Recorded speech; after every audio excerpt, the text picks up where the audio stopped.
امروز مرکز ولایت سوخت شهر خوجند باستانی به مرکز فرهنگ و موسیقی اصیل ملت تاجیک تبدیل یافته است. دوام 2 روز می شود که بخشیده به روز ششمکم که مسئله سنه 12 می تجلیل کرده می شود، فستیوال عزمونی بین المللی تحت عنوان اشاق رحمانی برگزار می گردد. در این فستیوال ده ها نفر هنرمندان و سرایندگان ششمکم خان که از کشورهای فرانسه، آذربایجان، قزاقستان و ازبکستان و تاجیکستان را به هم جمع آورده است. این چاره‌بینی مهم فرهنگی پیش از همه برای حفظ میراث فرهنگی ملت تاجیک مساعدت می‌کند. در تئاتر مضحکه و موسیقی به نام کمال خوجندی مرکز ولایت عزمونی بین المللی ششمکم خانی بخشیده به روز ششمکم تحت عنوان اشاق رحمانی برگزار گردید. عزمونی مذکور از روی 2 نامیناسیون دور گردیده در آن 24 نفر سراینده یکخوان و 7 انسامبل مقامسرا در مجموع بیش از 170 نفر صنعتشناس و هنرمند از کشورهای خارج کشور به مانند فرانسه، آذربایجان، جمهوری اسلامی ایران، جمهوری‌های تاجیکستان، ازبکستان و قرقیزستان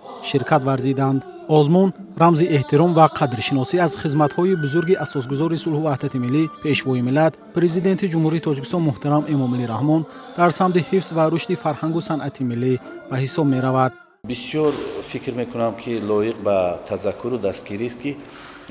امروز این فستیوال آزمون بین المللی ششمکم نام اشاق رحمانی را گرفته و ما میدونیم که در چند سال استقلالیت موسیقی ها و ترانه ها و سرود ها خاصه فرهنگ ملی سنتی تاجیک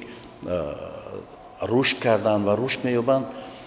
هنرمندان با اجرای بهترین نمونه‌های ششمکم در نامیناسیون یکخوانی و گروهی مهارت بلند هنری خود را نشان داده فضای معنوی و فرهنگی چاره‌بینی را رنگارنگ گردانیدند. اشتراکچیان آزمون با نوای دلانگیز و اجرای کسبی مقام‌ها توانستند محبت خود را نسبت به فرهنگ ملی و صنعت اصیل افاده نمایند. برآمد انسامبل‌ها و سرایندگان جوان نشان داد که مکتب ششمکم امروز نیز ادامه بخش عنعنه‌های پرغناوت نیوگام میباشد.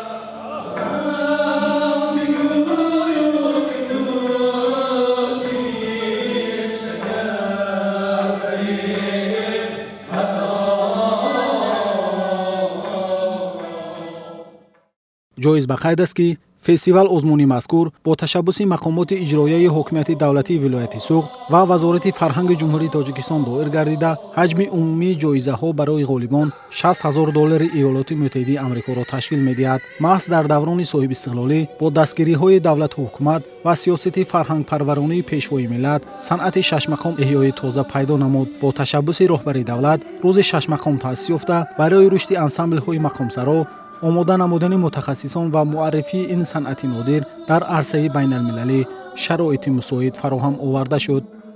از جانب سرور دولت به انسامبل ششمکم مقام دولتی دادن یعنی که برای رشد من بعد ششمکم باز هم یک الهامی تازه بخشید و فکر میکنم جوانان ما امروز تلاش دارند کوشش دارند که در اینجا پیروی کنند به این یا آن استاد و در آینده مثل استادان بزرگ صادرخان حافظ خوجندی، برنا اسحاق و حاجی عبدالعزیز رسول و فضلالدین شهاب و شاهنظر صاحب و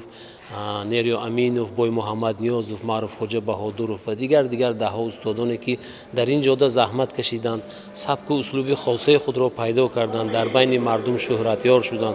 و با آنمون ایجادیات خود تا امروز در قلب مردم جا شدند، توانند جوانان ما در این جاده موفق شوند و امید میکنیم که در این فستیوال عزمونی امروزه که یک چند جوانهای نو که تازه مثلا با یک الهامی تازه با یک نظر نیک آمدن نزد اعضای حکمان هنرنمایی میکنند و موسیقی ملی ما را نزد